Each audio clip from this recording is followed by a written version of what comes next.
অন্তর্বর্তী সরকারের বিরুদ্ধে প্রয়োজনে আন্দোলন করব, বলছেন নূর। বোলিং অ্যাকশন পরীক্ষায় পাস, কাউন্টারি খেলতে বাধা নেই সাকিবের। কবি হেলাল হাফিজ আর নেই। সর্বশেষ জানাবো, গণতন্ত্রকে পুনরুদ্ধার না দেওয়া পর্যন্ত আন্দোলন চলবে, বলছেন মির্জা ফখরুল। এতক্ষণ শুনছিলেন শিরোনাম, এবার বিস্তারিত। নিয়মিত সংবাদ ভিডিও পেতে অবশ্যই চ্যানেলটি সাবস্ক্রাইব করে রাখুন এবং ফেসবুকে নিয়মিত সংবাদ ভিডিও পেতে অবশ্যই পেজটি ফলো দিয়ে রাখবেন। অন্তর্বর্তী সরকারের বিরুদ্ধে প্রয়োজনে আন্দোলন করব, বলছেন নূর। অন্তর্বর্তী সরকারের বিরুদ্ধে প্রয়োজনে আন্দোলন করবেন বলে ঘোষণা দিয়েছেন গণ অধিকার পরিষদের সভাপতি নুরুল হক নূর। জাতীয় প্রেস ক্লাবের সামনে বাংলাদেশ যুব অধিকার পরিষদ আয়োজিত ভারতীয় আগ্রাসন ও আধিপত্য বিরোধী শীর্ষক জাতীয় যুব সমাবেশে প্রধান অতিথির বক্তব্যে এ ঘোষণা দেন তিনি। অনেক আশা আকাঙ্ক্ষা নিয়ে অন্তর্বর্তী সরকারের দিকে গোটা জাতি তাকিয়ে আছে, কিন্তু দুঃখজনক হলো সরকার জাতির মনের আশা আকাঙ্ক্ষা বুঝতে পারছে না। তিনি বলেন, জুলাই আগস্ট বিপ্লবে ফ্যাসিস্ট হাসিনার পতনে সমস্ত রাজনৈতিক দল, শিল্পী, সাহিত্যের সবার প্রত্যাশা ছিল নতুন বাংলাদেশ নির্মাণ করার জন্য আন্দোলনের অংশীজনদেরকে নিয়ে রাষ্ট্র সংস্কার করা হবে। কিন্তু দুঃখজনকভাবে আমরা দেখলাম, যাদের আমরা সরকার গঠনের দায়িত্ব দিলাম তারা তাদের বন্ধু-বান্ধব এবং লোকজনকে নিয়ে সরকার গঠন করলেন। আন্দোলনে থাকা নেতারা এবং রাজনৈতিক দলগুলোর মনে আঘাত দিলেন। বোলিং অ্যাকশন পরীক্ষায় পাস, কাউন্টারি খেলতে বাধা নেই সাকিবের। ইংল্যান্ডে বোলিং অ্যাকশন পরীক্ষায় পাস করলেন বাংলাদেশের সাকিব আল হাসান। এতে ইংল্যান্ডে ক্রিকেট খেলতে আর বাধা রইল না ওই অলরাউন্ডারের। ইংল্যান্ডের বার্মিংহামের লাভবুরু ইউনিভার্সিটি মেডিকেল বিভাগে চলতি মাসের শুরুতে বোলিং অ্যাকশনের পরীক্ষা দেন সাকিব আল হাসান। সেই পরীক্ষায় মোট 4 ওভার বল করেন তিনি। তার এই 24 ডেলিভারিতে কোনো ত্রুটি পায়নি বিশেষজ্ঞরা। তাই সাকিবের উপর থাকা সব নিষেধাজ্ঞা তুলে নিয়েছে কাউন্টি কর্তৃপক্ষ।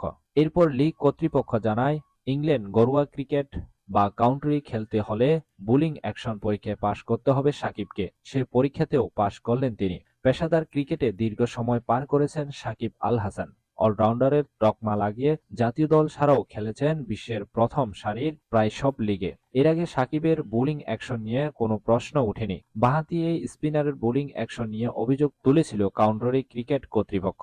সাকিবের আন্তর্জাতিক ক্যারিয়ার শুরু হয়েছে 2006 সালে, যেখানে এখন পর্যন্ত 447টি আন্তর্জাতিক ম্যাচ খেলেছেন তিনি। শিকার করেছেন 712 উইকেট।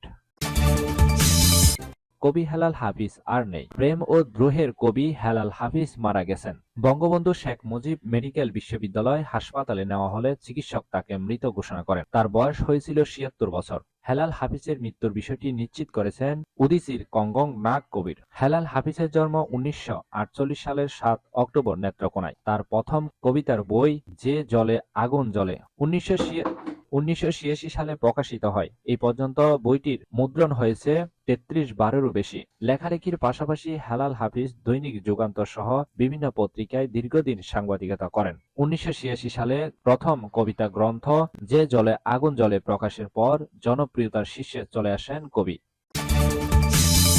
গণতন্ত্রকে পুনরুদ্ধার না দেওয়া পর্যন্ত আন্দোলন চলবে, বলছেন মির্জা ফখরুল। গণতন্ত্রকে পূর্ণরূপ না দেওয়া পর্যন্ত বিএনপির আন্দোলন চলবে বলে মন্তব্য করেছেন দেশটির মহাসচিব মির্জা ফখরুল ইসলাম আলমগীর। রাজধানীর রমনা ইঞ্জিনিয়ারিং ইনস্টিটিউটে বুদ্ধিজীবী দিবসের আলোচনায় এ মন্তব্য করেন তিনি।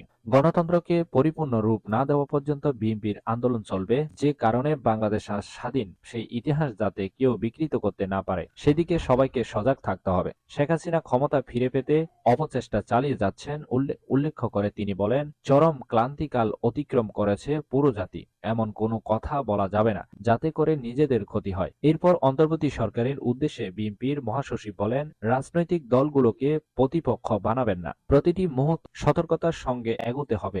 কথা বলার সময় এখন মেপে বলা দরকার। এই ছিল এখনকার সংবাদ। নিয়মিত সংবাদ ভিডিও পেতে অবশ্যই চ্যানেলটি সাবস্ক্রাইব করে রাখুন। সজীব চৌধুরী, বাংলা নিউজ 24।